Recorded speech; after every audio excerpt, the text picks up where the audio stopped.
Hello बच्चों, my self VK Garg. और इस वन शॉट वीडियो में हम लोग डिस्कस करने वाले हैं फ्लूइड मैकेनिक्स।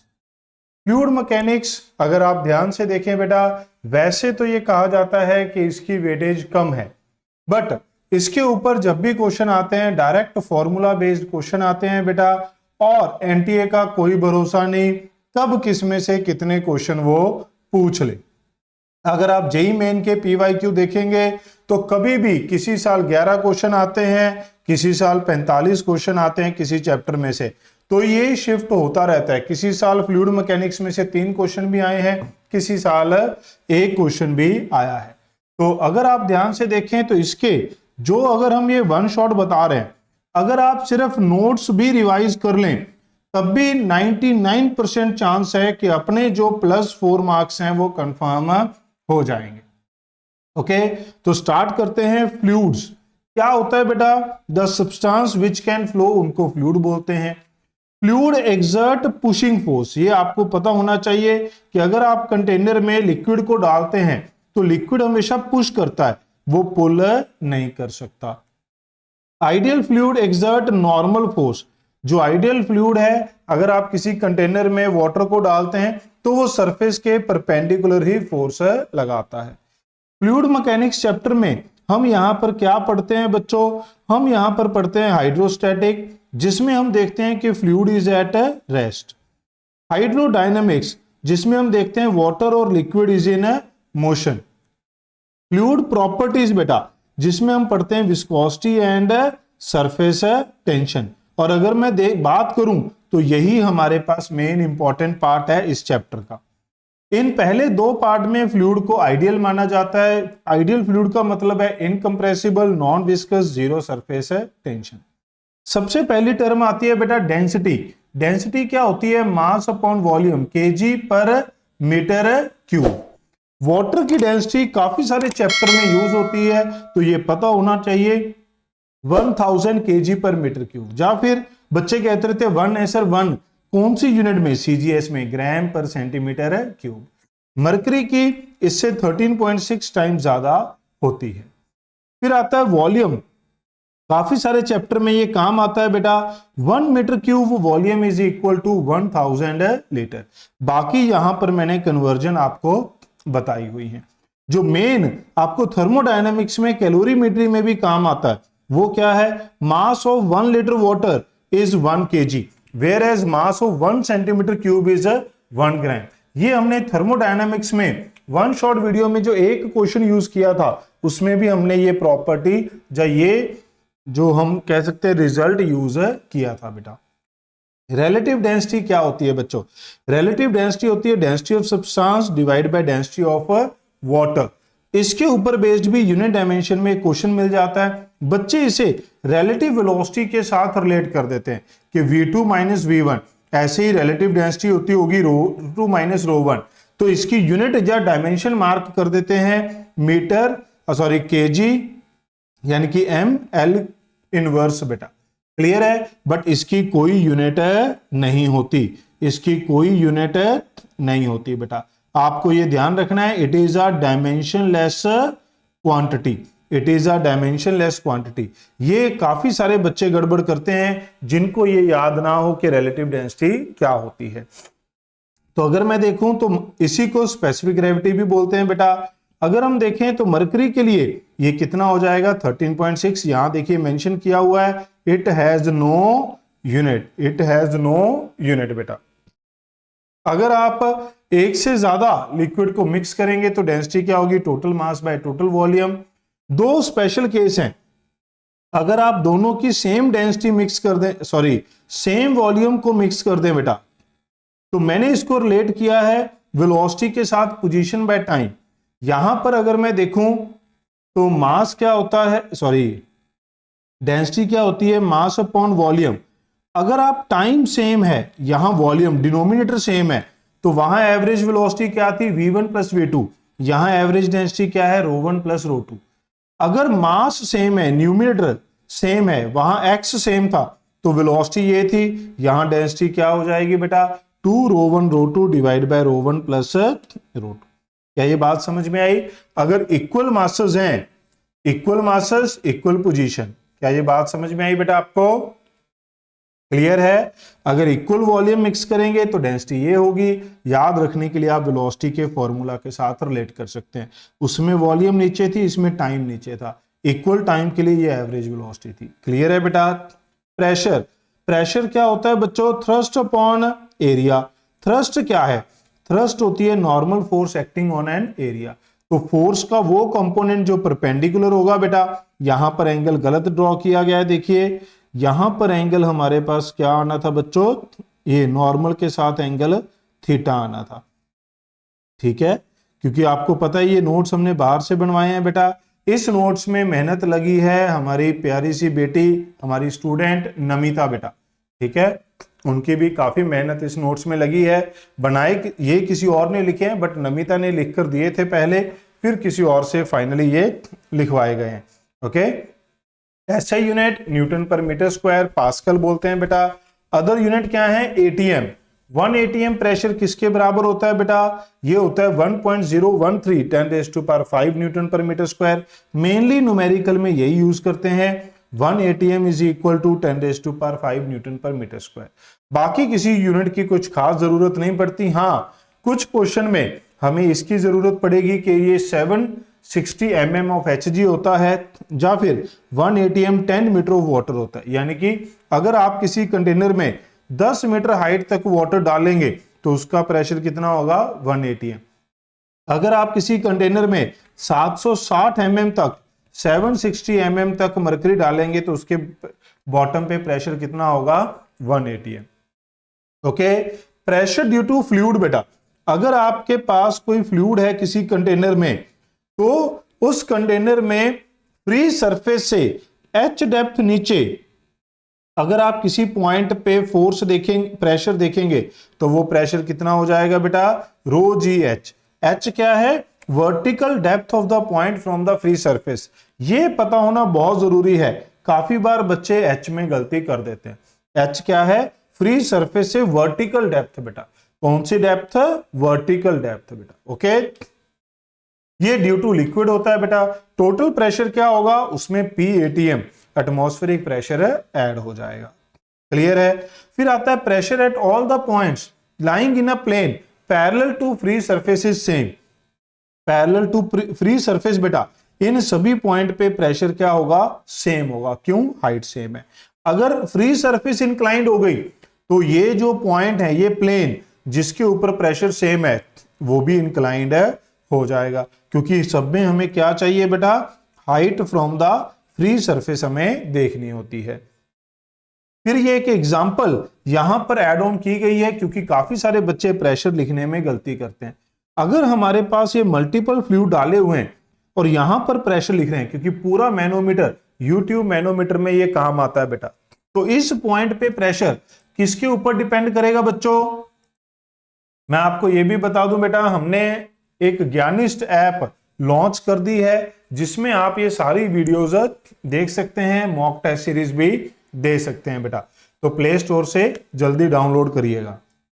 यहां पर अगर हम बात करें बेटा इस पॉइंट पे प्रेशर, तो इस फ्लूइड की वजह से ρ1 GA, इस फ्लूइड की वजह से ρ2 GB, जितनी इस फ्लूइड की विड्थ है बेटा, इस फ्लूइड की वजह से ρ3, इसके ऊपर हाइट कितनी है? C/3, तो ρ3 G C/3। और सबसे ऊपर क्या लग रहा है? Atmospheric pressure. ये कौन सा प्रेशर है बेटा? Atmospheric pressure. क्लियर है? तो जितनी इस लिक्विड की हाइट है सिर्फ वही लेनी है। कई बार बच्चे क्या करते हैं? ρ1 और ये सारी हाइट ले लेते हैं। नो। ओके, फिर आता है बेटा एटमॉस्फेरिक प्रेशर। एटमॉस्फेरिक प्रेशर हमारे पास क्या होता है? ये किस वजह से लगता है बेटा? किसी भी पॉइंट पे जो एटमॉस्फेयर में ऊपर गैसेस पड़ी हैं, उनका इफेक्टिव वेट होता है एटमॉस्फेरिक प्रेशर। इसकी मैग्नीट्यूड हम पहले ही देख चुके हैं। याद कर रखने वाली बात क्या है कि it decrease exponentially with height. It decrease exponentially with height. क्या ये बात समझ में आई? याद रखने वाली बात सिर्फ इतनी है, इस एक्सप्रेशन का और कोई सिग्निफिकेंस नहीं है। क्लियर है बेटा? फिर आता है एब्सोल्यूट प्रेशर। क्या होता है? PATM plus fluid gauge pressure क्या होता है? सिर्फ जो फ्लूइड की वजह से प्रेशर है।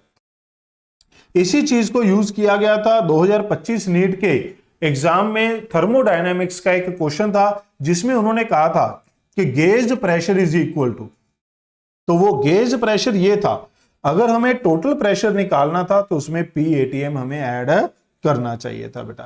क्लियर है? फ्लूइड वाला ये प्रेशर कौन सा होता है बेटा? गेज प्रेशर होता है। क्लियर है? फिर हमारे पास आता है बच्चों barometer. It is an instrument use to measure the atmospheric pressure बच्चों। तो एटमॉस्फेरिक प्रेशर के लिए कौन सा इंस्ट्रूमेंट यूज किया जाता है? बैरोमीटर। कैसे? एक ट्यूब को, इवैक्यूएटेड ट्यूब को उल्टा करके एक लिक्विड से भरे कंटेनर में इमर्ज कर दिया जाता है बेटा। जब इसको हम इमर्ज करते हैं तो इसमें कुछ लिक्विड राइज कर जाता है। जो वो लिक्विड राइज करता है बेटा, उसकी हाइट हम यहां पर मेजर कर लेते हैं। उसकी हाइट हम यहां पर क्या कर लेते हैं बेटा? मेजर कर लेते हैं। उसकी हाइट मेजर करके हमें ये पता चलता है, ये वाली जो हाइट है ये हम यहां से मेजर कर लेते हैं। इस हाइट से हमें पता चल जाता है कि वहां पर एटमॉस्फेरिक प्रेशर कितना है। वो कितना होगा? रो इंटू जी इंटू एच। रो क्या है? इस लिक्विड की डेंसिटी बच्चों। रो क्या है? इस लिक्विड की डेंसिटी। अगर ये वाटर यूज करेंगे तो ये हाइट कितनी होगी बच्चों? 10 मीटर। और अगर हम मरकरी यूज करेंगे तो 760 mm है, यानी कि 0.76 मीटर बेटा। क्योंकि मरकरी की डेंसिटी बहुत ज्यादा है इसलिए उसकी हाइट बहुत कम होती है। इसीलिए स्पेसिफिकली ज्यादातर केसेस में मरकरी यूज की जाती है। अगर हमारे पास ये बैरोमीटर सेटअप लिफ्ट में रख दिया जाए तो जी की जगह क्या आ जाएगा? जी इफेक्टिव हमारे पास बन जाएगा बेटा। क्लियर है? मैं उम्मीद करता हूं ये चीजें आपको समझ में आई होंगी। वीडियो को लाइक जरूर करें बेटा। फिर आ जाता है हमारे पास मैनोमीटर। मैनोमीटर क्या होता है? टू मेजर और compare the pressure of a device और टू डिवाइसेस। दो डिवाइसेस के प्रेशर को कंपेयर करने के लिए या मेजर करने के लिए। ये होता है यू ट्यूब मैनोमीटर बेटा। इसका पूरा नाम होता है यू ट्यूब मैनोमीटर। ये यू, इसकी शेप की वजह से यू मैनोमीटर एक डिवाइस है। इन दोनों को आर्म और लिम्ब बोलते हैं बेटा। अगर एक ही लिक्विड डाला होगा तो दोनों में जो लेवल है वो क्या रहेगा? सेम रहेगा। बट जैसे ही आप एक साइड पंप लगाएंगे तो इधर से ये प्रेशर लगाएगा तो ये लिक्विड उस दूसरी तरफ ऊपर उठ जाएगा। इसको कैसे चेक करते हैं कि कितना प्रेशर है, क्या हाइट है? या तो आप लोअर मोस्ट पॉइंट पे, आप जो सबसे नीचे वाला पॉइंट होता है बेटा, वहां पर दोनों के प्रेशर लिखो। इसकी वजह से प्रेशर पी पंप की वजह से प्लस रो जी वाई। इधर प्रेशर ATM प्लस ये हाइट कितनी होगी? रो जी एच रो जी वाई। ये वाली हाइट भी तो वाई होगी ना बेटा। तो लिक्विड कितना हो गया? रो जी एच प्लस वाई। यहां क्या आना था बेटा? प्लस आना था। ठीक है? अब क्योंकि ये हाइड्रोस्टैटिक है, ना तो लिक्विड इधर जा रहा है ना लिक्विड इधर जा रहा है, इक्विलिब्रियम सिचुएशन पे चेक करना है बेटा। तो इसका मतलब दोनों साइड से प्रेशर बराबर होगा। इसको बराबर कर देंगे तो हमारे पास क्या आ जाएगा? पंप का प्रेशर, यानी कि वो कितना इसके रिस्पेक्ट में ऊपर उठ गया, तो उस बात पे डिपेंड करता है। इसका दूसरा तरीका भी होता है बेटा कि अगर आप नीचे जाएंगे तो प्रेशर ऐड ऑन होता जाएगा, हॉरिजॉन्टली कोई चेंज नहीं है। ऊपर जाएंगे तो प्रेशर कम होता जाएगा और फाइनली हमारे पास प्रेशर क्या हो जाएगा? एटमॉस्फेरिक प्रेशर के बराबर हो जाएगा बेटा। ठीक है? तो यहां से भी अगर आप देखेंगे तो ये मेरे पास किसके बराबर बचेगा? पंप का प्रेशर होगा PATM प्लस रो जी एच बच्चों। ये मैं इसलिए भी इतनी जल्दी जल्दी से बता रहा हूं बेटा, इनके ऊपर क्वेश्चन बड़े कम आते हैं। ठीक है? यहां पर अगर आप देखें तो ये एक जेई में पूछा जा चुका क्वेश्चन है बेटा। काफी बार ये क्वेश्चन देखा जाता है टेस्ट सीरीज में। बहुत ही आसान है, याद रखना है, इसलिए ये यहां पर आपको दिखाया जा रहा है। क्या होता है? दो लिक्विड होते हैं, दोनों को 90 डिग्री, यानी कि ट्यूब में 1/4 लेंथ हमने इस लिक्विड से भर दी, 1/4 लेंथ इस लिक्विड से भर दी। अगर हमारे पास सिर्फ अकेला ये लिक्विड होता तो बेटा ये 40-45 डिग्री पे ये होता। इधर से लिक्विड डाल दिया तो ये थोड़ा सा ऊपर उठ जाएगा, तो ये एंगल 45 से बड़ा हो जाएगा, ये वाला एंगल 45 से बड़ा हो जाएगा। अगर ये 45 से बड़ा तो ये छोटा, तो यहां पर थीटा 45 से छोटा होगा। दूसरी बात, अब यहां पर इसकी हाइट सिर्फ यहां तक है, बट ये बहुत हाइट तक है बेटा। जिसकी हाइट ज्यादा है उसकी डेंसिटी कम होगी, इसका मतलब रो2 क्या होगा? कम। अगर आप इस चीज को समझ गए बेटा कि ये कैसे आया। अगर अकेला लिक्विड था तो 45-45, थोड़ा सा ये इधर चला गया तो ये वाला जो एंगल है ये 45 से बड़ा होगा, इसलिए जो थीटा है वो 45 से छोटा हो जाएगा बेटा। क्या ये बात समझ में आई? थीटा जो है वो 45 से छोटा हो जाएगा। एक बार आपको ये पता चल गया तो ये रिजल्ट याद रखना कोई ज्यादा मुश्किल बात नहीं है कि tan थीटा क्या होगा, ऊपर माइनस होगी नीचे प्लस होगी, दोनों डेंसिटी कौन सी बड़ी में से छोटी। ऐसे ही अगर आपको डेंसिटी की रेशो देखनी है तो ρ2/ρ1 लिखोगे तो छोटी ऊपर है तो ऊपर माइनस है, ये tan थीटा 45 से छोटा है तो लेस देन 1 है तो इसका मतलब 1 माइनस tan थीटा आएगा। अगर मैं ρ1/ρ2 पूछ लूंगा तो ऊपर प्लस आ जाएगा नीचे माइनस आ जाएगा बेटा। ओके, फिर आता है pressure variation in an accelerated container. बेटा अगर ये कंटेनर ऊपर या नीचे की तरफ एक्सेलरेट हो तो हमारे पास जी इफेक्टिव क्या हो जाएगा बेटा, जी प्लस से। तो स्टेशनरी कंटेनर में हमने क्या लिखा था, PATM प्लस रो जी एच, यहां जी प्लस से हो जाएगा। अगर ये एक्सेलरेटिंग डाउनवर्ड होगा तो g effective will be g minus a. अगर ये हमारे पास हॉरिजॉन्टली एक्सेलरेट होगा तब हमारे पास ये जो फ्री सरफेस है ये कितना एंगल बनाएगी बेटा, थीटा। तो tan थीटा किसके बराबर होता है, A/G।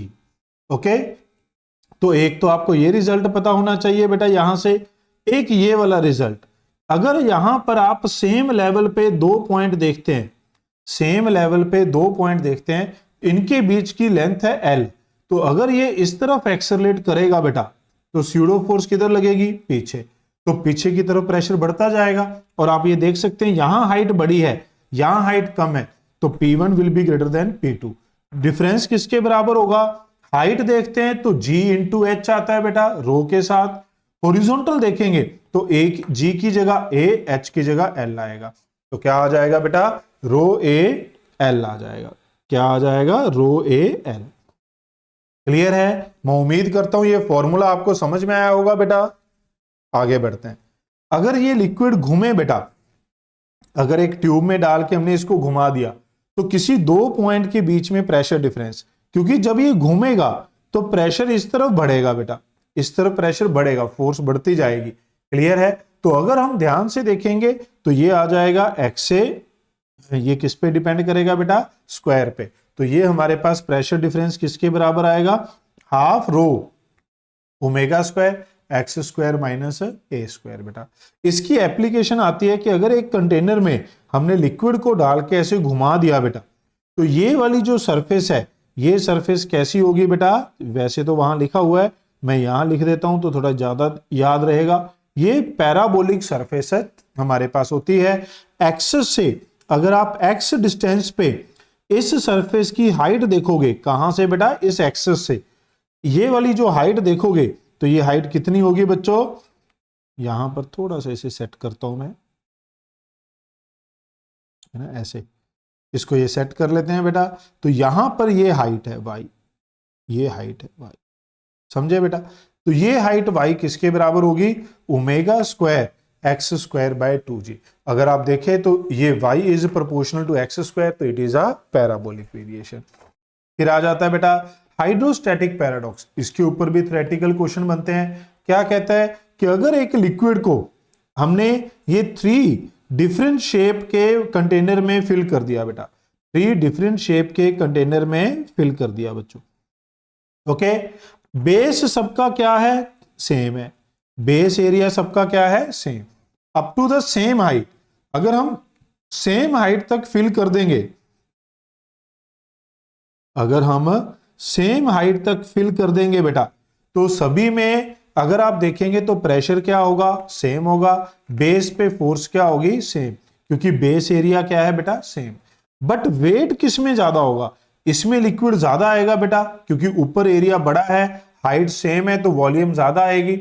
इसमें सबसे कम आएगा क्योंकि एरिया सबसे छोटा है, तो सी में वेट सबसे ज्यादा होगा, बी में सबसे कम होगा, बी में सबसे कम होगा बेटा, ठीक है, बी में वेट सबसे कम होगा। अब इसी का रिवर्सल पूछ लिया जाता है बच्चों। क्या पूछा जाता है कि volume of water is in the 3 container A B C of the same base area. अगर मैं सेम वॉल्यूम फिल कर दूं, कौन सी वॉल्यूम फिल कर दूं बेटा, सेम वॉल्यूम। अगर वॉल्यूम सेम है तो वेट भी क्या होगा, सभी केसेस में सेम होगा। वेट सेम होगा, बट अगर वॉल्यूम सेम है तो हाइट सबसे कम किस में होगी, सी में, क्योंकि एरिया इसका सबसे ज्यादा है। जिसकी हाइट कम होगी बेटा, जिस केस में हाइट कम होगी उस केस में प्रेशर भी कम हो जाएगा। क्या ये बात समझ में आई बेटा? इसके बाद हमारे पास आता है बच्चों पास्कल्स लॉ। पास्कल्स लॉ हमें क्या कहता है कि अगर हम किसी भी एक इनक्लोज्ड कंटेनर में किसी भी पॉइंट पे प्रेशर इंक्रीज करेंगे तो ये प्रेशर सभी डायरेक्शन में, सभी पॉइंट पे इक्वली ट्रांसमिट होगा, इंक्रीज हो जाएगा बेटा। ये सभी पॉइंट पे इंक्रीज हो जाएगा, ओके, सभी पॉइंट पे। तो इसकी एप्लीकेशन क्या है, हाइड्रोलिक लिफ्ट। अगर आप इस पॉइंट पे प्रेशर बढ़ाएंगे तो यही प्रेशर यहां शिफ्ट होगा और हम इस वेट को उठा पाएंगे। प्रेशर शिफ्ट होगा तो अगर मैं एरिया को बढ़ा दूंगा तो फोर्स बढ़ जाएगी, क्योंकि फोर्स क्या होती है, pressure into area. Pressure same है तो अगर मैं एरिया बढ़ा दूं तो हमारे पास इफेक्टिव फोर्स बढ़ जाएगी। तो यहां पर क्या आएगा बच्चों, इसको बोलते हैं एफर्ट और इसको बोलते हैं लोड। तो इस लोड को ऊपर उठाने के लिए कितना एफर्ट लगाना पड़ा बेटा, एफ। तो वो किसके बराबर आ गया, दिस। अब अगर हमारे पास ये ए बहुत छोटा है तो F is much smaller than load, तो lesser force is required to lift heavier load. Lesser force needed to lift heavy load, to lift heavy load. क्या ये बात समझ में आई बेटा?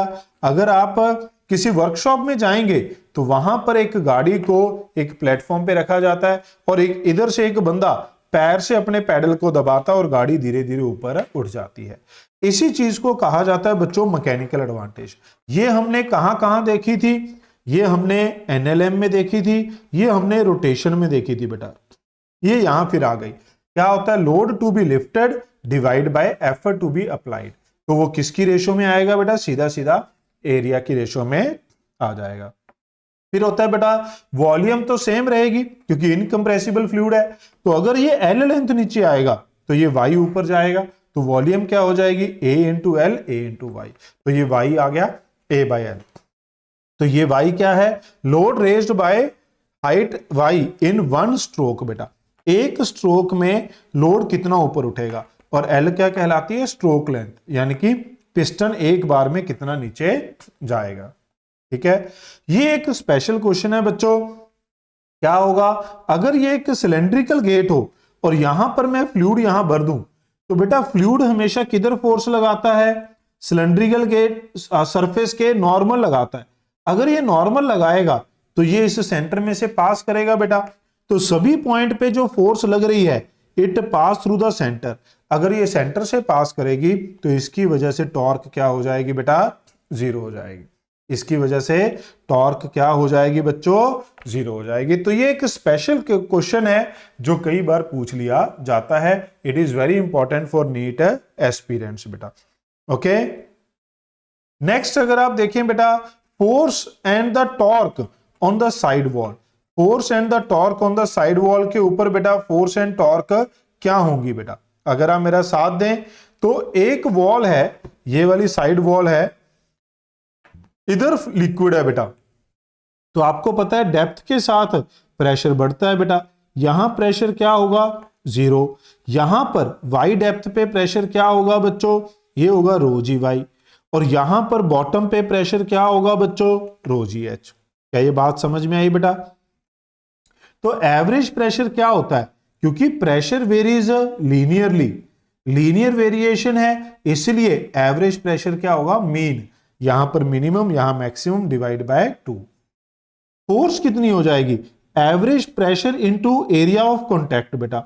ये बी विड्थ है, ये एच हाइट है, तो एरिया इन कॉन्टैक्ट कितना है, एरिया इन कॉन्टैक्ट कितना है बच्चों, ये हमारे पास आ जाएगा एरिया इन कॉन्टैक्ट।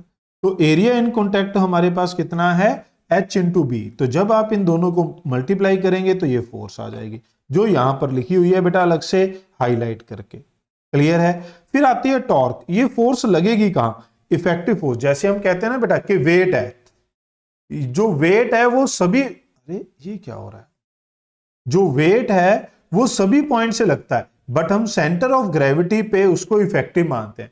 तो फोर्स सभी पॉइंट पे लग रही है, बट इफेक्टिव फोर्स कहां मानी जाएगी? वो हाइट होती है बेस से h/3 बेटा, तो वो h/3 पे है, तो टॉर्क क्या हो जाएगी? F इंटू h/3 हो जाएगी। क्लियर है? तो ये फैक्टर आपको याद रखना पड़ेगा। फिर आता है बेटा आर्किमिडीज प्रिंसिपल।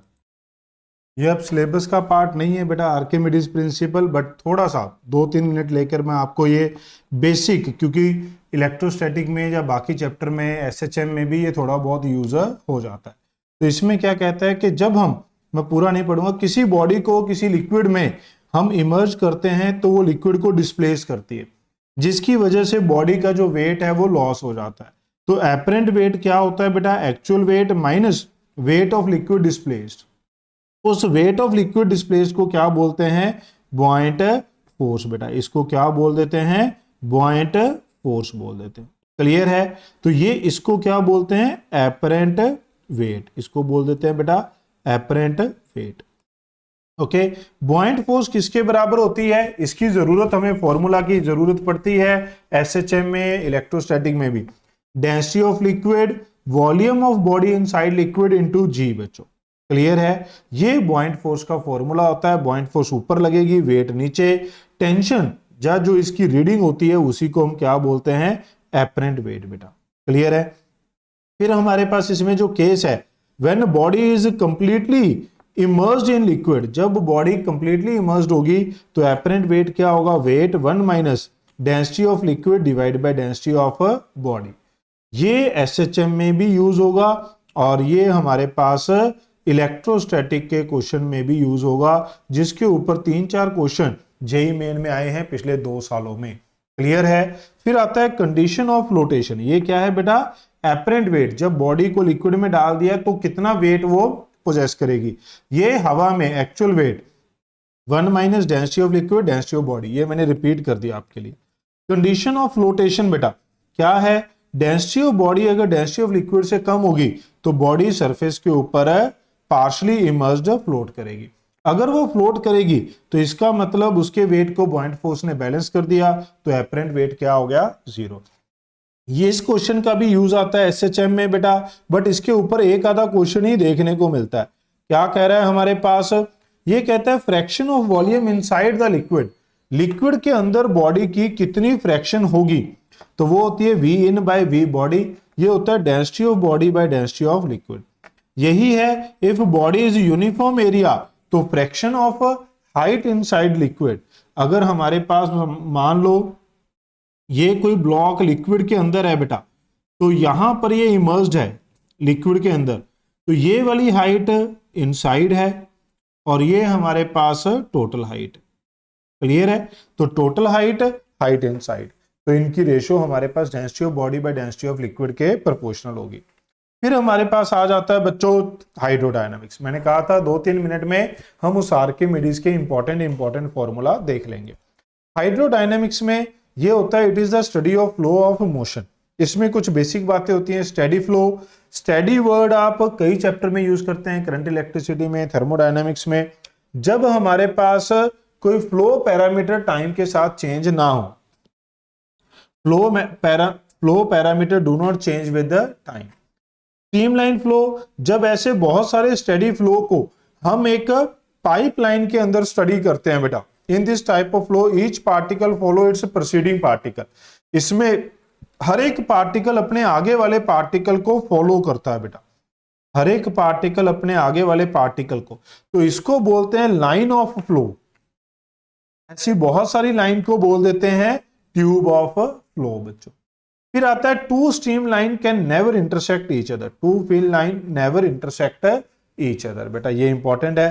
फिर आता है लेमिनार फ्लो, ये भी हमारे पास स्टेडी फ्लो है, मल्टीपल स्ट्रीमलाइन होती हैं और ये हमारे पास कहां होता है? लेयर की फॉर्म में होता है, in form of layer, multiple streamlines होती हैं। Streamline flow in pipe, laminar flow is over the surface. Turbulent, ये एक इररेगुलर जिगजैग फ्लो होता है बेटा, जिसमें high energy loss take place होता है क्योंकि स्ट्रीमलाइन एक दूसरे को काटती है बेटा। हाई वेलोसिटी का जो फ्लो होता है वो टर्बुलेंट फ्लो कहलाया जाता है बेटा। क्लियर है? ओके, तो नेक्स्ट है कॉन्टिन्यूटी। ये हमारे पास कट गया बेटा रेनॉल्ड नंबर। ये turbulent flow and streamline flow wer decided by using Reynold number. ये प्योर नंबर होता था। क्या होता था ये हमारे पास? Rho V D by eta. ये आगे चलकर पता चलेगा। ईटा क्या होता है? Coefficient of viscosity, V velocity, D is the diameter, rho is the density. ठीक है, बट हाँ ये फॉर्मूला कभी कभार यूनिट डायमेंशन एरर में काम आ जाता है। कॉन्टिन्यूटी इक्वेशन बेटा, this equation is based on conservation of mass. कहते हैं जितना मास पर यूनिट टाइम एंटर करेगा उतना ही मास पर यूनिट टाइम लीव करेगा। जब आप मास में डेंसिटी को कांस्टेंट रख लेते हैं तो फिर आ जाता है जितनी वॉल्यूम एंटर करेगी उतनी लीव करेगी पर यूनिट टाइम। उसको क्या बोलते हैं? Volume flow rate, volume per unit time, per unit time. इसको क्या बोलते हैं? वॉल्यूम फ्लो रेट बोलते हैं बेटा। किसके बराबर होगा? Area velocity. इस सेक्शन पे बेटा एरिया A1, वेलोसिटी V1। इस सेक्शन का एरिया A2, वेलोसिटी V2। जितना एंटर करेगा उतना निकलेगा। ये V क्या है? वेलोसिटी। और ये एरिया क्या है? A क्या है? एरिया। ये V क्या है बेटा? Volume flow rate. ये V क्या है? Volume flow rate. इसे क्या बोलते हैं? डिस्चार्ज। तो वॉल्यूम फ्लो रेट क्या होती है? मीटर क्यूब पर सेकंड बेटा। यहां पर भी क्या है? मीटर स्क्वायर, यहां मीटर पर सेकंड, तो क्या बन जाएगा? मीटर क्यूब पर सेकंड। तो यूनिट से भी आप इसे याद रख सकते हैं। फिर इसमें एक स्पेशल केस आता है कि अगर किसी ट्यूब में लिक्विड फ्लो कर रहा है बेटा, हॉरिजॉन्टल ट्यूब है, ये कौन सी है बेटा? हॉरिजॉन्टल प्लेन में। किस प्लेन में है? हॉरिजॉन्टल प्लेन में। जैसे मान लो आपका घर है, फ्लोर पे एक दीवार से दूसरी दीवार में ऐसे पाइप जा रही हो, ठीक है। तो अगर ये 60 डिग्री एंगल यहां पर है, ये 60 तो मैंने क्लास में एग्जांपल कराई थी इसलिए इन्होंने वो 60 लिख के भेज दिया बेटा, है ना, ऐसे रख देते। अगर ये दो पाइप के बीच में एंगल थीटा है तो ये हमारे पास फोर्स कितनी होती है? Force exerted by liquid on the bend और exerted force to be external force to be applied to hold the pipe. अगर इस पाइप को होल्ड करना है तो मुझे कितनी फोर्स लगानी पड़ेगी? वो होगी रो ए वी स्क्वायर। जैसे मैं आपको बताऊं, ये कहां से आया बेटा? ये हमारे पास आया V D M by D T से। D M by D T क्या होता है बेटा? Rho A V. यहां पर भी हमारे पास क्या था? D M by D T था। D M by D T section 1, D M by D T section 2। जब आप इसको लिखते हैं तो ये बन जाता है रो, क्योंकि डेंसिटी सेम रहती है इसलिए ये फॉर्मूला बनता है। तो यहां पर भी ये रो ए वी स्क्वायर कहां से आया बच्चों? ये कहां से आया हमारे पास? यहां से, V D M by D T से। तो रो ए वी स्क्वायर साथ में, क्योंकि ये इधर जाएगा तो रिजल्टेंट निकालेंगे तो 2 cos थीटा बाय 2 आ जाएगा। फिर आती है मोस्ट पॉपुलर बर्नौलीज थ्योरम बेटा। It is based on conservation of energy. अब तो काफी सालों से इनके ऊपर कोई ज्यादा क्वेश्चन नहीं आते, तो इसलिए बस ये टर्म्स याद होनी चाहिए, कभी भी क्वेश्चन आ सकता है। चैप्टर बहुत बड़ा है बेटा, ठीक है। तो क्या कहता है कि अगर किसी ट्यूब के अंदर लिक्विड फ्लो कर रहा है बेटा, तो उसमें pressure energy, kinetic energy and potential energy per unit volume, इनका सम क्या रहेगा? हमेशा क्या रहता है? सेम रहता है। तो pressure energy per unit volume होता है प्रेशर बेटा। Mass, kinetic energy mass upon volume half rho V square. Potential energy mgh by v rho G H. Clear है? अगर आप इसको रो जी से डिवाइड कर दो तो ये बन जाता है काइनेटिक हेड और वेलोसिटी हेड। इसके ऊपर भी 1-2 क्वेश्चन हमें देखने को मिल जाते हैं बेटा।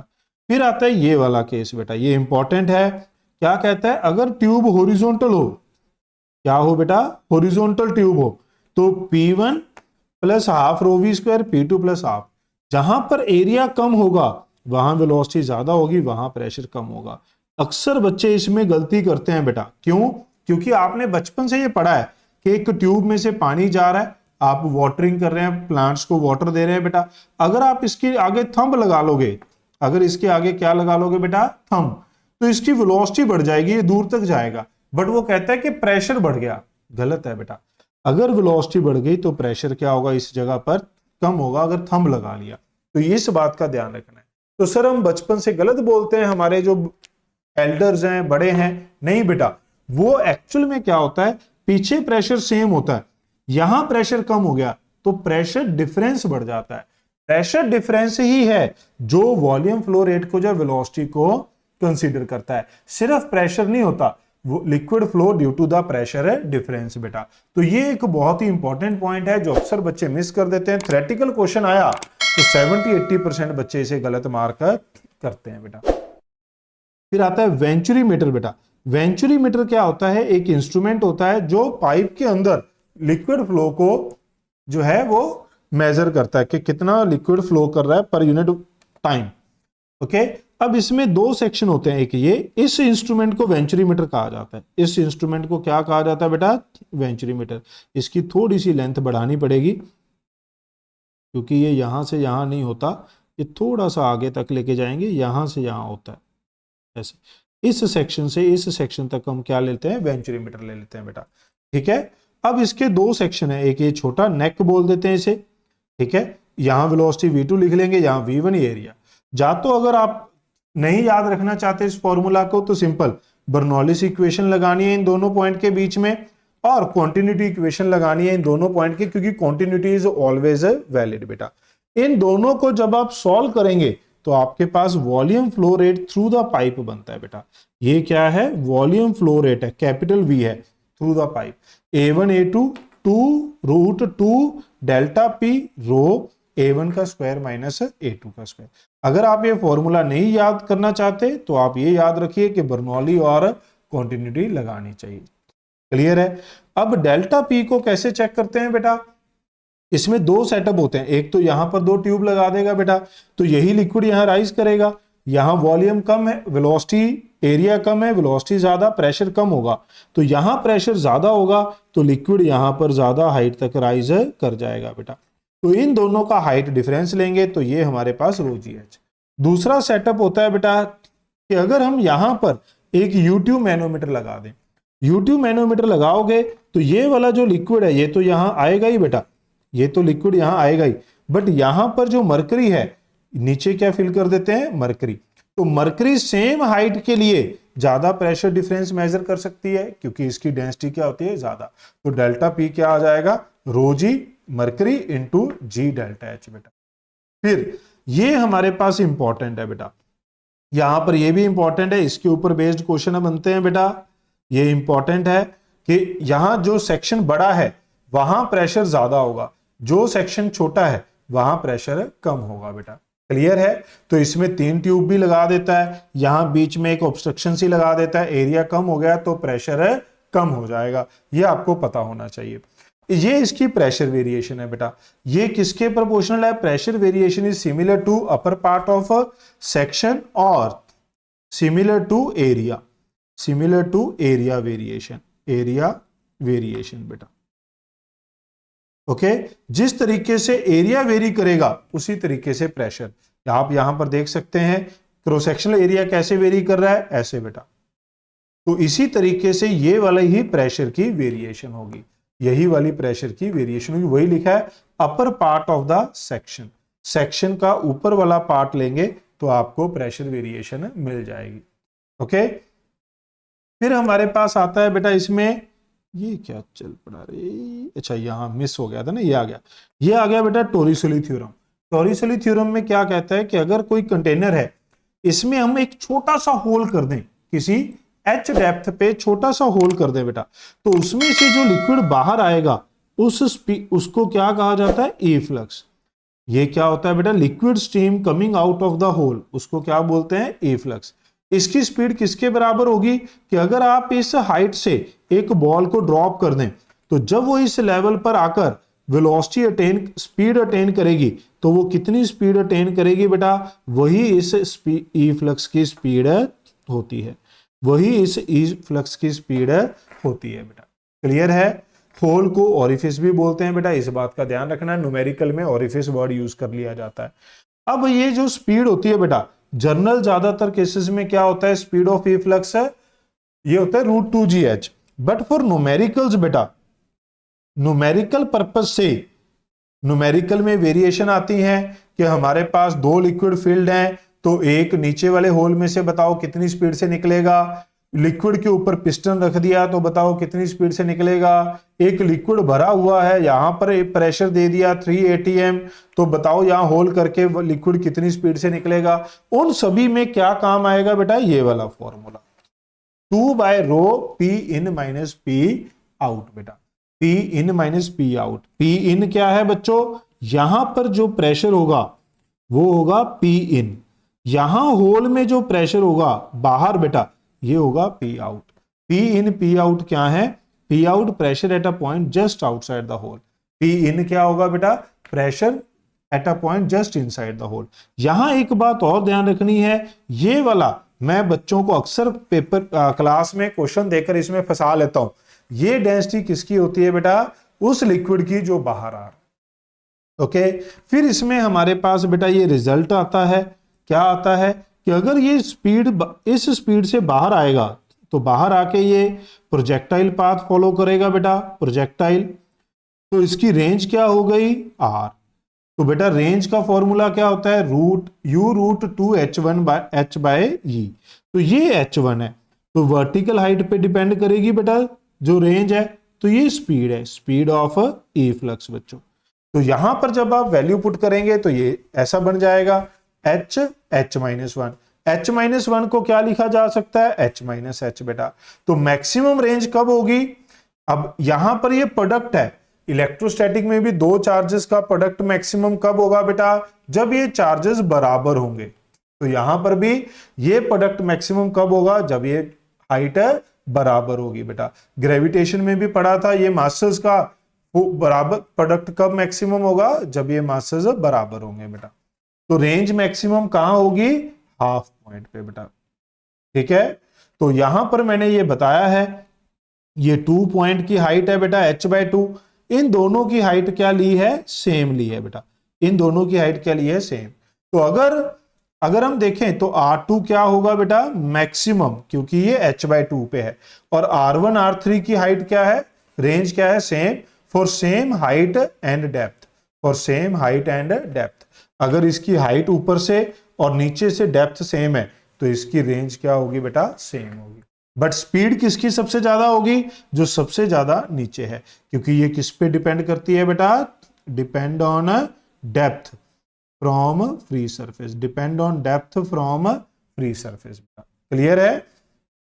फिर ये वाला क्वेश्चन इंपॉर्टेंट है बेटा, इसके ऊपर भी क्वेश्चन मिलते हैं कि अगर आपने किसी कंटेनर में एक लिक्विड को फिल किया, कहां तक, h हाइट तक, किसी टाइम t0 पे, जब आप देखते हैं कि t टाइम के बाद ये जो लिक्विड है इतना रह गया बेटा, ये जो लिक्विड है कितना रह गया, ये नीचे होल था, होल में से लिक्विड बाहर हो रहा है, तो h हाइट तक कितने टाइम में रह जाएगा, time to fall water level from height h to h बेटा। हम चाहते हैं कि h से h लेवल तक वाटर रह जाए, तो वो कितना टाइम लगेगा बेटा, ये वाला। इस केस में h कहां से मेजर की जाती है बेटा, बॉटम से। इसलिए मैंने डायग्राम बनाई, बच्चे ने नहीं बनाई क्योंकि उसको लगता है ये तो पता ही है, बट काफी सारे बच्चे जो प्रेशर में हाइट ऊपर से लेते रहते हैं वही मेजर करते रहेंगे बेटा। तो ये हाइट नीचे से यहां से आपको लेनी है। क्लियर है। अगर कंप्लीटली एम्प्टी करना है तो फाइनल हाइट को 0 करना पड़ेगा बेटा, ये सारा खाली हो जाएगा, तो ये वाला टाइम हमारे पास बचेगा। इसको याद कैसे रखते हैं, अगर ये होल जो है पूरे कंटेनर का हो तो लिक्विड फ्री फॉल करेगा, फ्री फॉल में टाइम होता है 2h/g। जितना होल छोटा करते जाएंगे उतना टाइम बढ़ता जाएगा, तो area of hole inversely proportional, ये छोटा होता जाएगा, ये टाइम बढ़ता जाएगा। ओके। फिर हमारे पास ये भी एक क्वेश्चन आता है बेटा, क्या आता है कि यहां से अगर एक होल कर दिया जाए तो यहां से लिक्विड बाहर आएगा बेटा, इस लिक्विड की वजह से यहां पीछे की तरफ क्या लगेगी, एक थ्रस्ट लगेगी, पीछे की तरफ क्या लगेगी बेटा, एक थ्रस्ट लगेगी। वो थ्रस्ट क्या होगी, वही v dm/dt, dm/dt क्या होता है, रो ए वी, तो ये क्या आ गया, रो ए वी स्क्वायर। v की वैल्यू अगर आप पुट करना चाहें तो पुट कर सकते हैं। क्लियर है बेटा। फिर हमारे पास आती है एक पाइटर ट्यूब, इसके ऊपर कोई क्वेश्चन नहीं देखने को मिलता बेटा। ये भी एक एल शेप ट्यूब है which is used to measure the velocity of the liquid of any layer of the water. तो इस लेयर की वेलोसिटी, लिक्विड अंदर जाएगा बेटा, यहां तक ये फिल कर देगा, तो ये हाइट हमें कहां से चेक करनी है बेटा? ये हाइट हमें फ्री सरफेस से चेक करनी है। ये हाइट कहां से चेक करनी है बेटा? फ्री सरफेस से चेक करनी है। क्लियर है? अगर ये हमारे पास लेंथ कम हो जाए, अगर ये लेंथ h से कम हो तो liquid comes out like a fountain बेटा। लिक्विड बाहर आएगा बट हाइट क्या रहेगी? सेम। हाइट क्या होगी बेटा? v²/2g। यहां पर जो वेलोसिटी है उसके कोरस्पॉन्डिंग ये हाइट है बेटा, यहां जो वेलोसिटी है उसके कोरस्पॉन्डिंग ये हाइट है, और यहां जो वेलोसिटी है उसके कोरस्पॉन्डिंग ये हाइट हो जाए। क्लियर है? अदर एप्लीकेशन बेटा, प्रैक्टिकल एप्लीकेशन ऑफ बर्नौलिस बेटा, हार्ट अटैक। क्या कहता है कि आर्टरीज जब बंद हो जाती हैं बेटा, उसके अंदर कुछ चीजें जमा हो जाती हैं, ठीक है, तो एरिया कम हो जाएगा, स्पीड बढ़ जाएगी ब्लड फ्लो की। ब्लड फ्लो की देखिए यहां पर स्पीड बढ़ गई तो प्रेशर क्या होगा? कम हो जाएगा। अंदर प्रेशर कम हो गया तो बाहर वाले प्रेशर की वजह से ये आर्टरीज कोलैप्स कर जाएंगी। क्लियर है बेटा? डायनामिक लिफ्ट बच्चों, डायनामिक लिफ्ट क्या होता है कि अगर किसी ऑब्जेक्ट के दोनों साइड पे जो एयर मूव कर रही है उसकी वेलोसिटी अलग अलग हो, तो इस वेलोसिटी डिफरेंस की वजह से प्रेशर डिफरेंस होगा, उसकी वजह से इसके ऊपर एक फोर्स लगेगी। इसको डायनामिक लिफ्ट बोलते हैं बेटा। दो केस हैं यहां पर, कौन कौन से? एक तो मैग्नेस इफेक्ट है। मैग्नेस इफेक्ट क्या होता है कि हवा में जब बॉल घूमती है बेटा, हवा में जब ये बॉल घूमेगी, जब ये बॉल घूमेगी तो एक साइड वेलोसिटी ज्यादा होगी, एक साइड कम होगी बेटा। जिधर वेलोसिटी ज्यादा होगी उधर प्रेशर कम होगा, तो ये जो बॉल है उस तरफ बेंड हो जाएगी, ये जो बॉल है उस तरफ क्या हो जाएगी बेटा? बेंड हो जाएगी। क्लियर है? एरोफॉइल, एरोफॉइल क्या होता है? लिफ्टिंग ऑफ, एरोफॉइल नहीं था यहां पर, एरोप्लेन था, लिफ्टिंग ऑफ एरोप्लेन बेटा। ये एक एरोप्लेन विंग दिखाया गया है, एरोप्लेन विंग। इसके ऊपर और नीचे से एयर क्रॉस करेगी बेटा। ऊपर से जो एयर जाती है उसकी स्पीड ज्यादा होती है, प्रेशर कम होता है, इसलिए नीचे से प्रेशर ज्यादा लगेगा बेटा। उस प्रेशर डिफरेंस की वजह से इसको एक थ्रस्ट मिलती है, जिसकी वजह से एरोप्लेन ऊपर उठता है। तो दोनों विंग ऊपर और नीचे, सॉरी, विंग के दोनों साइड से जो प्रेशर डिफरेंस इनटू एरिया करेंगे तो ये फोर्स आ जाएगी। प्रेशर डिफरेंस किसके बराबर होगा बेटा बर्नौली से? Half rho v1² minus half rho v2² into area of the wing. फिर आ जाता है बेटा blowing of the tin road, tin roof बेटा। ये टिन रूफ है, अगर बाहर स्ट्रॉम चलेगा, स्ट्रॉम होगा तो प्रेशर एटीएम से कम हो जाएगा बेटा, बाहर तेज हवाएं चलेंगी बेटा। अगर ये स्पीड ज्यादा है और अंदर स्पीड क्या है? नियरली 0, और अंदर प्रेशर क्या है? नियरली एटीएम, तो बाहर प्रेशर कम होगा बेटा, तो बाहर से प्रेशर कितना होगा? यहां पर P प्रेशर, ये कम होगा, this is less then P ATM बेटा। ठीक है, तो इस प्रेशर डिफरेंस की वजह से, इस प्रेशर डिफरेंस की वजह से ये ऊपर की तरफ लिफ्ट हो सकता है, ठीक है, उड़ सकता है। फिर कहता है two parallel moving train experience attraction. क्यों? अगर ये पैरेलली ट्रेन मूव करेंगी बेटा तो जो विंड है वो बीच में से हाई स्पीड से इधर ब्लो करेगी, तो अंदर प्रेशर कम हो जाएगा, इट कॉज अट्रैक्शन। फिर आता है बेटा carburettor, filter pump, aspirator, Bunsen बर्बर, ऑटोमाइजर, स्प्रेयर, परफ्यूम, ये सभी बर्नौलिस प्रिंसिपल के ऊपर ही काम करते हैं। क्लियर है? नेक्स्ट है फ्लूइड प्रॉपर्टीज। फ्लूइड प्रॉपर्टी में सबसे पहले है विस्कोसिटी, फिर है सरफेस टेंशन बेटा। विस्कोसिटी को अक्सर फ्रिक्शन के साथ कंपेयर किया जाता है बेटा। क्यों? Because it is the property of liquid by virtue of which it oppose the relative motion between the adjacent layer. Friction दो सॉलिड सरफेस के बीच के रिलेटिव मोशन को अपोज करती है, ये लिक्विड की दो लेयर के बीच के रिलेटिव मोशन को अपोज करती है। ये हमारे पास टेंजेंशियल फोर्स है, इसे कहा जाता है विस्कस फोर्स और वेट फ्रिक्शन। डिफरेंस आ जाता है बेटा ये सॉलिड फ्रिक्शन और ये वेट फ्रिक्शन के बीच में। फ्रिक्शन नॉर्मल के डायरेक्टली प्रोपोर्शनल होती है, ये इंडिपेंडेंट है। ये इंडिपेंडेंट ऑफ एरिया है, ये डायरेक्टली प्रोपोर्शनल है। ये इंडिपेंडेंट ऑफ वेलोसिटी है और ये हमारे पास डिपेंड्स ऑन रिलेटिव वेलोसिटी है बेटा। Independent of velocities of surfaces, क्या आना था? सरफेसेस बेटा। एक बार मोशन शुरू हो गया, बच्चा कह सकता है कि सर रेस्ट पे हो तो स्टैटिक, मूव कर गया तो काइनेटिक, बट एक बार अगर मूव कर गया तो काइनेटिक फ्रिक्शन कांस्टेंट है, फिर चाहे रिलेटिव वेलोसिटी 5 हो, चाहे 10 हो, चाहे 15 हो, तो इस बात का ध्यान रखना है। Similarity, both oppose the relative motion बच्चों, both are caused by intermolecular forces. फिर हमारे पास आता है बच्चों Newton's law of viscosity. Newton का ही लॉ है बेटा। क्या कहता है कि अगर किसी सरफेस के ऊपर कोई लिक्विड फ्लो कर रहा है तो हमारे पास जो वेलोसिटी ऑफ लेयर होती है बेटा, velocity of liquid layer in contact with the surface, in contact with the surface is same as of velocity of surface. जिस सरफेस के साथ ये लिक्विड टच में होगा उसकी वेलोसिटी के बराबर ही इस लेयर की वेलोसिटी होगी। तो यहां पर ये वेलोसिटी क्या होगी बच्चों, जीरो होगी। यहां पर ये वेलोसिटी क्या होगी बेटा, जीरो होगी। ये एरो गलत जगह लगा हुआ है थोड़ा सा। यहां पर इस पॉइंट पे जो लोअर मोस्ट पॉइंट है वहां वेलोसिटी क्या होगी, जीरो। जैसे जैसे आप दूर जाएंगे ये वेलोसिटी बढ़ती जाएगी, maximum velocity on surface. Formula क्या है विस्कस फोर्स का बेटा, वो है minus eta A D V by D X. Minus sign क्यों लगा है, क्योंकि ये रिलेटिव मोशन को अपोज करता है। ए क्या है, area of contact of layer. D V by D X ये क्या होता है, वेलोसिटी ग्रेडियंट बेटा। एफ को बोलते हैं विस्कस फोर्स। यहां पर जो ईटा है, SI unit of eta is very important. Eta is coefficient of viscosity. Unit dimension error में ये काफी इंपॉर्टेंट रोल प्ले करता है। यूनिट डायमेंशन एरर में काफी क्वेश्चन देखने को मिलते हैं। इसकी SI यूनिट आप लिख सकते हैं, और ज्यादा पॉपुलर जो है वो है पॉइजली या डेकापॉइज।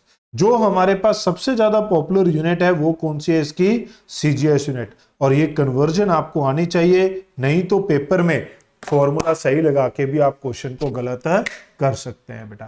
क्लियर है। तो एक पॉइज किसके बराबर है, 1/10 डेकापॉइज के। ये कन्वर्जन आपको आनी चाहिए। फिर आता है फैक्टर अफेक्टिंग विस्कोसिटी बेटा, temperature. Viscosity decrease with increase in temperature, liquid के केस में बेटा। कहां पर, लिक्विड के केस में।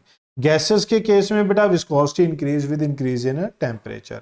यहां पर viscosity of blood viscosity of water से ज्यादा होती है बेटा। और रिलेटिव विस्कोसिटी हमारे पास किसके बराबर होती है, रिलेटिव विस्कोसिटी होती है viscosity of blood, viscosity of blood divide by viscosity of water. और ये कांस्टेंट होती है for temperature ranging from 0 to 37 degree. ये क्या होती है बेटा, कांस्टेंट होती है। ये क्या होती है बेटा, कांस्टेंट होती है। एस मिसिंग है। ये क्या होती है बच्चों, कांस्टेंट। क्लियर है। फिर आता है प्रेशर। प्रेशर के ऊपर कोई ज्यादा विस्कोसिटी का इफेक्ट है नहीं, एनसीईआरटी में लिखा भी नहीं हुआ। नेचर ऑफ फ्लूइड के लिए thicker fluid are generally more viscous, यही एनसीईआरटी में लिखा हुआ है बेटा। प्रेशर के लिए कहते हैं viscosity increase with increase in pressure. ठीक है। स्टोक्स लॉ बेटा, स्टोक्स लॉ क्या कहता है बच्चों, ये कहता है for spherical body falling through a viscous fluid, अगर कोई बॉडी, स्फेरिकल बॉडी अगर विस्कस फ्लूइड में से नीचे गिर रही है बेटा, तो इसके ऊपर वेट भी लगता है, बॉइंट फोर्स भी लगती है, और साथ में लगती है बेटा विस्कस फोर्स। ये विस्कस फोर्स वेलोसिटी के ऑपोजिट डायरेक्शन में लगेगी। ये विस्कस फोर्स वेलोसिटी के ऑपोजिट डायरेक्शन में लगेगी, इसलिए यहां पर माइनस साइन रखा गया है। कितनी होती है बेटा, 6 पाई ईटा आरवी।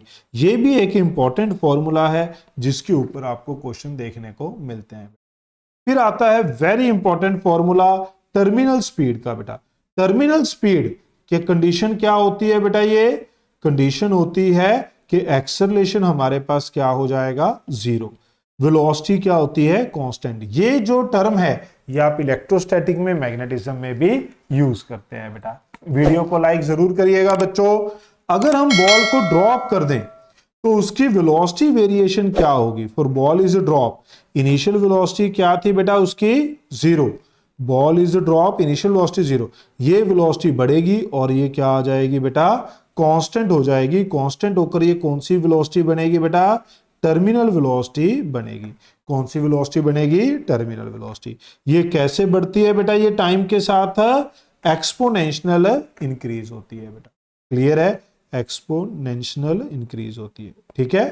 एक्सेलरेशन बेटा ये पहले मैक्सिमम होता है t0 पे, फिर फाइनली ये क्या हो जाता है, जीरो हो जाता है बेटा।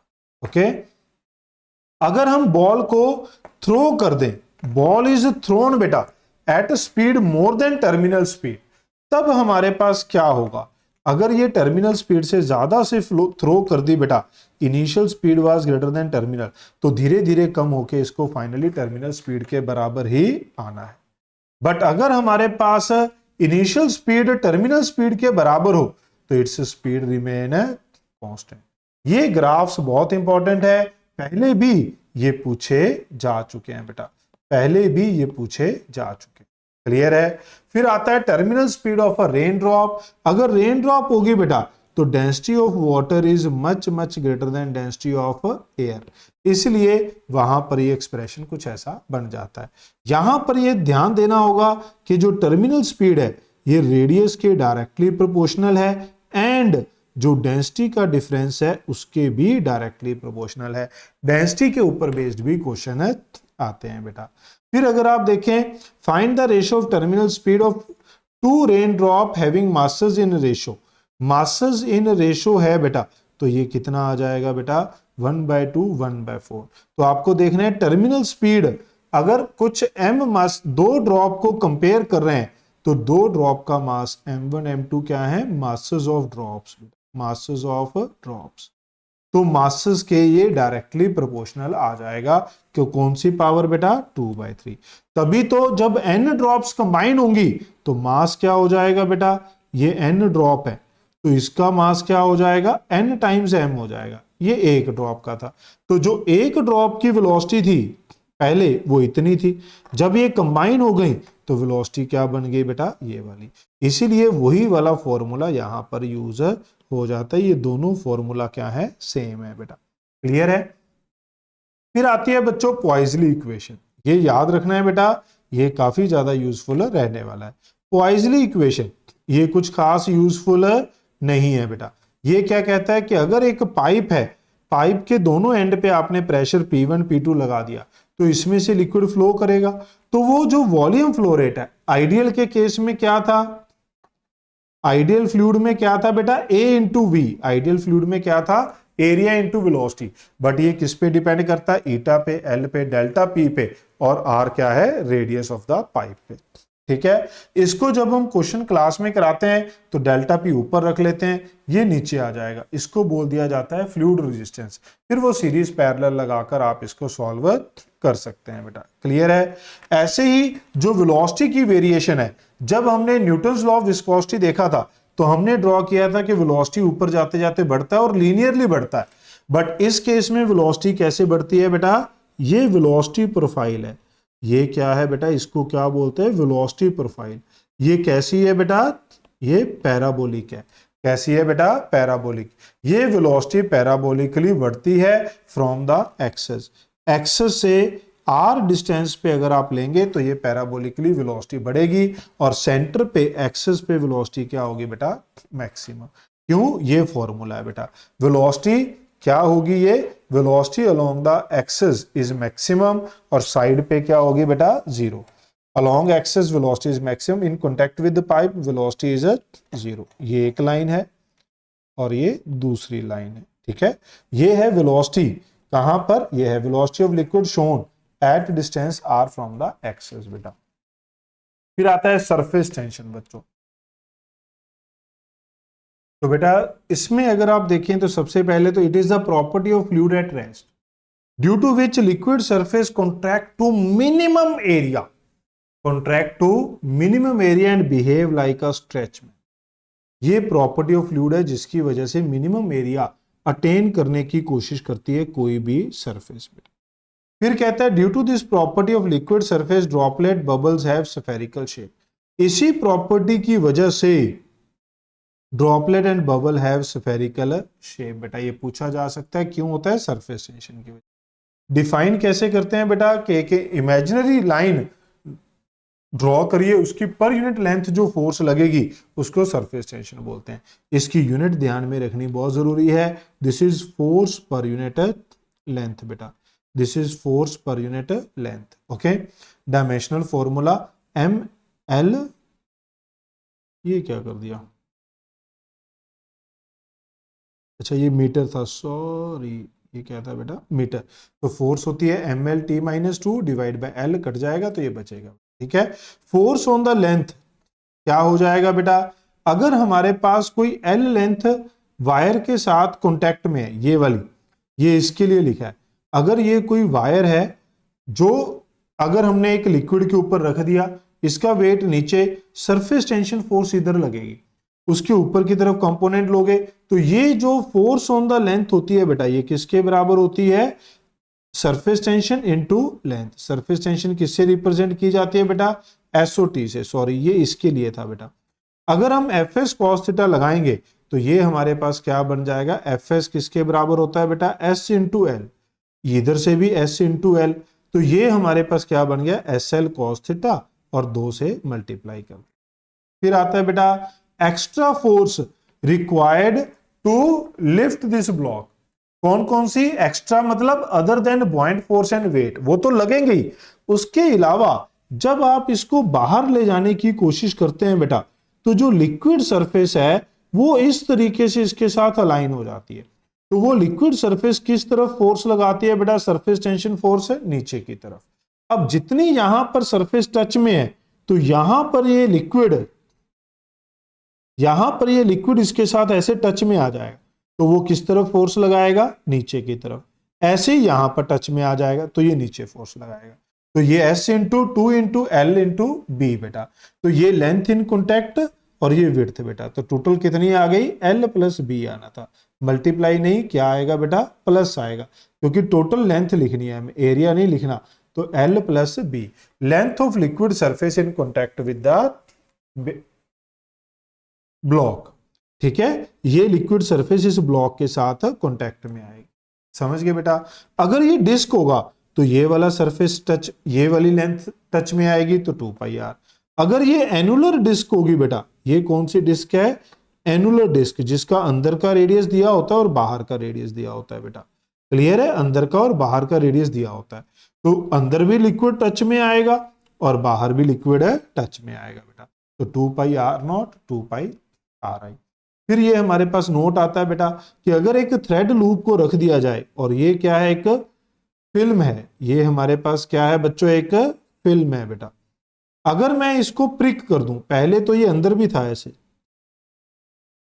ऐसे था, अगर मैंने यहां पर इसको प्रिक कर दिया, आफ्टर प्रिकिंग, तो अंदर वाली लेयर फूट जाएगी, सिर्फ बाहर बाहर बचेगी बेटा, तो लूप बिकम्स सर्कुलर। क्यों, इस थ्रेड को बाहर खींचा जाएगा, सभी डायरेक्शन पे फोर्स सेम होगी, तो it will become circular.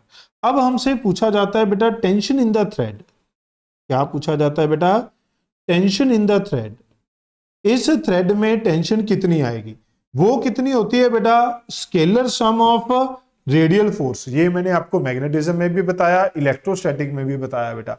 Scalar sum of radial force, radial force क्या है, surface tension into length of the thread into 2 pi, divide by क्या कर देते हैं, 2 पाई, एल है लेंथ ऑफ द थ्रेड बेटा, एस क्या है, surface tension, divide by 2 pi. ये शॉर्ट फॉर्मूला आप 3 से 4 चैप्टर में ऑलरेडी पढ़ चुके हैं। फिर हमारे पास ये एक नोट है जो आपको मैग्नेटिज्म में भी काम आएगा, मैग्नेटिक मूवमेंट लिखने में बेटा। Area is maximum for circle when length is same in 2D बेटा। Surface area is minimum for sphere when volume is same, ये 3D में, ये 3D आ गया। तो स्फीयर का सरफेस एरिया, एसए का मतलब क्या है, यहां surface area, surface area sphere का मिनिमम होता है। और 2D में अगर आप देखेंगे, ये 2D ऊपर लिखा हुआ था, तो यहां क्या है, गलत है, ये गलत जगह लिख दिया इन्होंने, है ना, इसको काट देते, ठीक है भी, ये 2D ऊपर लिखा हुआ था, देखिए 2D में एरिया मैक्सिमम होता है जब लेंथ हमारे पास सेम हो, 3D में जब वॉल्यूम सेम हो तो एरिया मिनिमम होता है। इसी वजह से जो हमारे पास ड्रॉपलेट्स हैं वो स्फेरिकल होती हैं, क्योंकि surface tension try to minimize the area बेटा। Work to be done in increasing the area बेटा, वो हो जाएगा surface tension into change in area. अब अगर हमारे पास एक बड़ी ड्रॉप को छोटी ड्रॉप में स्प्लिट करेंगे तो हमें वर्क कितना करना पड़ेगा, तो ये समझना है बेटा, बड़ी ड्रॉप का रेडियस और छोटी ड्रॉप का रेडियस आपस में कैसे रिलेट करता है। तो एरिया जो होता है, फाइनल एरिया, ये छोटी ड्रॉप का एरिया ज्यादा होगा, एरिया इंक्रीज हो जाता है बेटा। एरिया इंक्रीज होगा तो हमें एनर्जी लगानी पड़ेगी। तो वर्क टू बी डन कितना है बेटा, एस इंटू ये क्या है, वर्क डन। ये क्या है हमारे पास बेटा, वर्क डन। तो ये होता है S into area of the bigger drop, surface tension into area of bigger drop, n की पावर 1/3। कितनी ड्रॉप्स यहां पर मिलकर बना रही थी, कितनी ड्रॉप यहां पर मिलकर बना रही थी बेटा, एन ड्रॉप्स मिलकर बना रही थी। क्लियर है। तो ये फॉर्मूला याद, जब आप इसको कन्वर्ट करते हैं बेटा तो ये हमारे पास डायरेक्ट इन एमसीक्यू पूछा जाता है, डायरेक्ट इन एमसीक्यू बेटा। S is surface tension, V is volume बेटा। वी यहां पर क्या है बच्चों, वॉल्यूम है। वी यहां क्या है, volume, 4/3 pi r. V is volume है। ओके, फिर आता है पॉइंट ऑफ ऑब्जर्वेशन बेटा। Area of one big drop is less than area of n small droplet. Work to be done in splitting one big drop into n droplet. एक बड़ी को छोटे में कन्वर्ट करने के लिए एरिया करना पड़ेगा। ओके, फिर आता है SIP बेटा। क्या कहता है, ice cube suspended in gravity free space become spherical after melting due to surface tension. अगर एक आइस क्यूब को आप सैटेलाइट में या ग्रेविटी फ्री स्पेस में छोड़ दें तो मेल्ट होकर वो क्यूबिकल नहीं रहता, वो क्या बन जाता है, स्फेरिकल। किसकी वजह से, सरफेस टेंशन की वजह से। अगर आप अर्थ सरफेस पे दो ड्रॉप को रखेंगे, एक लार्जर एक स्मॉलर, तो स्मॉलर वाली नियरली सर्कुलर होती है बेटा। स्मॉलर वाली नियरली क्या होती है, सर्कुलर होती है। स्मॉलर वाली नियरली क्या होती है बेटा, सर्कुलर होती है। और जो बड़ी वाली होती है वो थोड़ी सी अपनी शेप लूज कर देती है। क्यों, because effect of gravity. Effect of gravity, it larger drop do not remain spherical बेटा। फिर आता है एक्सेस प्रेशर। भाई साहब इसके ऊपर बहुत क्वेश्चन है। लिक्विड ड्रॉप के अंदर क्या होता है, 2T/R, और हमारे पास बबल के अंदर क्या होता है, 4T/R। Very important. अगर हमारे पास ये कोई सरफेस है, ये हमारे पास कोई सरफेस है बेटा, इस तरफ प्रेशर इस तरफ प्रेशर, तो एक्सेस प्रेशर क्या होता है बेटा, P1 minus P2। Excess pressure किसके बराबर होता है, P1 माइनस P2 बेटा।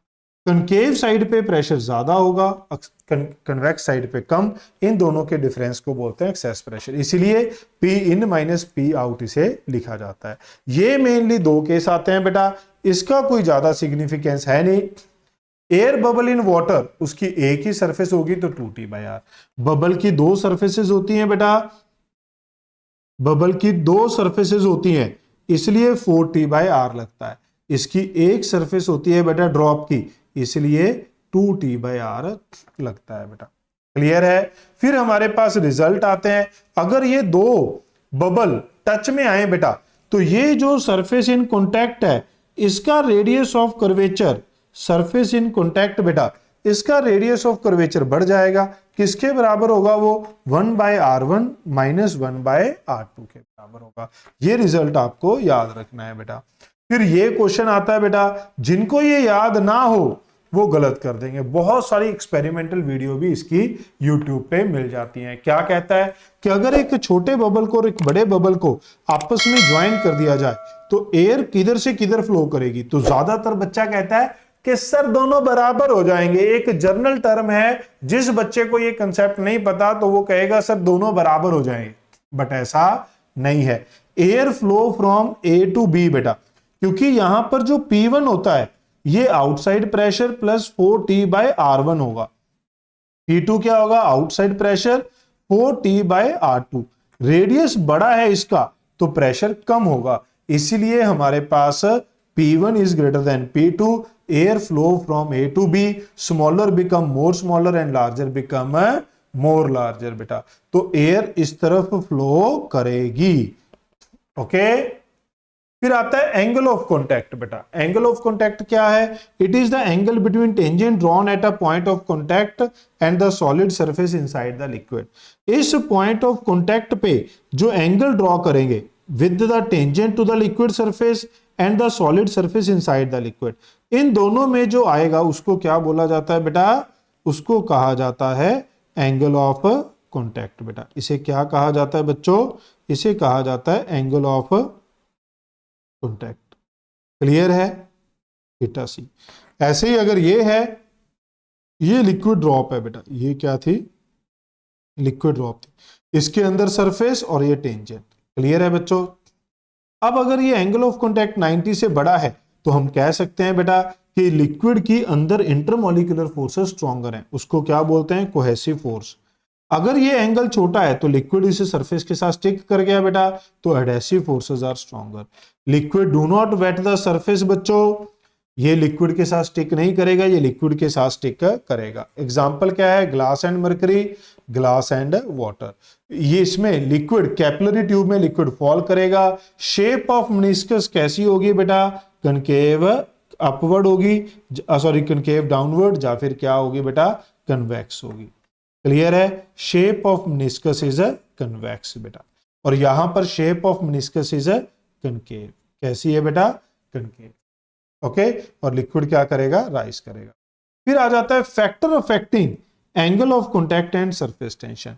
एंगल ऑफ कॉन्टैक्ट को जो इफेक्ट करता है बेटा, angle of contact and surface tension both depend on cohesive forces. Cohesive forces पे डिपेंड करते हैं बेटा।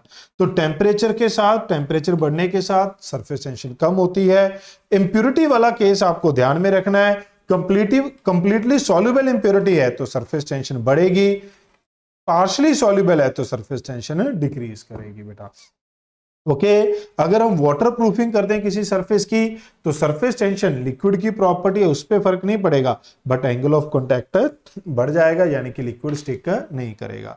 फिर SIP है बेटा, surface tension of water is maximum at 4 degree.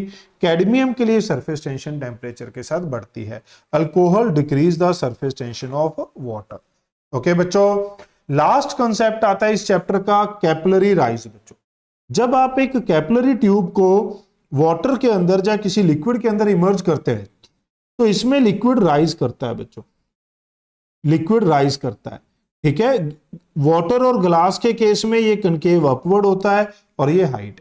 तो ये फॉर्मूला क्या होता है, हाइट ऑफ लिक्विड राइज, ये होता है 2t cos theta by r। 2t cos theta by r। यहां पर r क्या है बच्चों, r है रेडियस ऑफ ट्यूब। r क्या है बेटा, रेडियस ऑफ ट्यूब है। रो डेंसिटी है, h हाइट है, t की जगह आप सरफेस टेंशन भी लगा सकते हैं, काफी जगह पर ये t यूज किया होगा। हाँ, तो मैं इसको लिख देता हूं, t यहां पर क्या है, सरफेस टेंशन। t क्या है बच्चों, सरफेस टेंशन। क्लियर बात। तो ये फॉर्मूला आपको याद होना चाहिए, काफी जगह काम आएगा। थीटा क्या है, theta is angle of contact. Theta क्या है बच्चों, एंगल ऑफ कॉन्टैक्ट। अब अगर देखें तो इसमें ये दो क्वेश्चन बहुत ज्यादा पूछे जाते हैं बेटा। Mass of liquid rise in the tube, it is directly proportional to r. Potential energy of liquid rise in the tube, it is independent of r. ये डायरेक्टली प्रोपोर्शनल है, mass is directly proportional to r, और ये हमारे पास independent. Clear है। Mercury glass के लिए theta 90 से बड़ा है तो वो फॉल हो जाता है, उसको बोल देते हैं कैपिलरी फॉल बेटा। इसमें स्पेशल केस आता है, ये हाइट h तक राइज कर रहा था, अगर मैं ट्यूब को इंक्लाइन कर दूं तब भी हमारे पास हाइट क्या रहेगी, सेम। बट जो length of the liquid column है वो हमारे पास क्या होगा, यहां से आप राइट एंगल ट्रायंगल से उसे निकाल सकते हैं। Tube is tilted, liquid rise up to same height, same height तक राइज करेगा, but length of the liquid column becomes L. तो एल क्या आएगा, h बाय कॉस थीटा। वो डिपेंड करेगा बच्चों, कभी कभार आपको ये वाला एंगल दे दिया जाता है अल्फा, तो ये हमारे पास साइन अल्फा क्या हो जाएगा, h बाय एल। तो एल क्या हो जाएगा, h by sine alpha. Depend करेगा कौन सा एंगल आपको दिया है। ये सबसे इंपॉर्टेंट केस है बेटा। अगर एक ट्यूब h हाइट तक फिल हो रही थी बेटा, तो हमने इसको इसके अंदर इमर्ज कर दिया सच दैट जो ट्यूब की लेंथ लिक्विड के बाहर है ये लेंथ h से छोटी हो जाए। क्या हो जाए बेटा, when tube of length smaller than capillary rise is dipped in the liquid, जो कैपिलरी हाइट है उससे कम हो ट्यूब लेंथ, तो क्या होगा, liquid just fill the tube completely but it will not come out और ओवरफ्लो। ये ट्यूब को कंप्लीटली फिल करेगा बट बाहर नहीं आएगा बेटा। तो यहां पर आपको ये ध्यान रखना है, अगर ये लिफ्ट में डाल दिया गया बेटा तो जी इफेक्टिव जी प्लस माइनस ए हो जाता है, तो उससे हाइट एडजस्ट हो जाएगी। बट अगर हाइट ट्यूब से ही ज्यादा आ जाए तब ये कंप्लीटली फिल करेगा, बाहर नहीं आएगा बेटा। फिर इसमें ये हमारे पास लास्ट क्वेश्चन है बेटा, लास्ट फॉर्मूला जो हम देखते हैं कि अगर हमारे पास एक यू ट्यूब मैनोमीटर है, उसमें ये दोनों रेडियस अलग अलग है, ट्यूब के दोनों रेडियस अलग अलग हैं। आइडियल फ्लूइड के केस में, आइडियल लिक्विड के केस में बेटा डेल्टा एच 0 होगा, आइडियल लिक्विड के केस में डेल्टा एच 0 होगा। बट अगर हमारे पास यहां सरफेस टेंशन है, अगर हमारे पास सरफेस टेंशन है बेटा, तो नॉन आइडियल फ्लूइड के केस में हमारे पास डेल्टा एच, इसकी हाइट लिख लो बेटा सिंपली 2t cos थीटा, रो नीचे क्या आ जाएगा r1g, इसकी हाइट लिख लो बेटा 2t cos theta by row r2g, दोनों की हाइट को माइनस कर दो, ये डेल्टा एच बच। क्लियर है बेटा? मैं उम्मीद करता हूं कि ये पूरा फ्लूइड मैकेनिक्स चैप्टर के जो सभी फॉर्मूलाज हैं वो आपको पता चले होंगे बेटा। तो आप इसको अगर रिवाइज कर लेंगे तो डायरेक्ट फॉर्मूला बेस्ड क्वेश्चन आपको फ्लूइड मैकेनिक्स में देखने को मिल सकता है। तो इस वीडियो के लिए इतना ही है, जल्द मिलेंगे बेटा, वीडियो को लाइक जरूर करिएगा। Thanks for watching, remember to like, comment and share.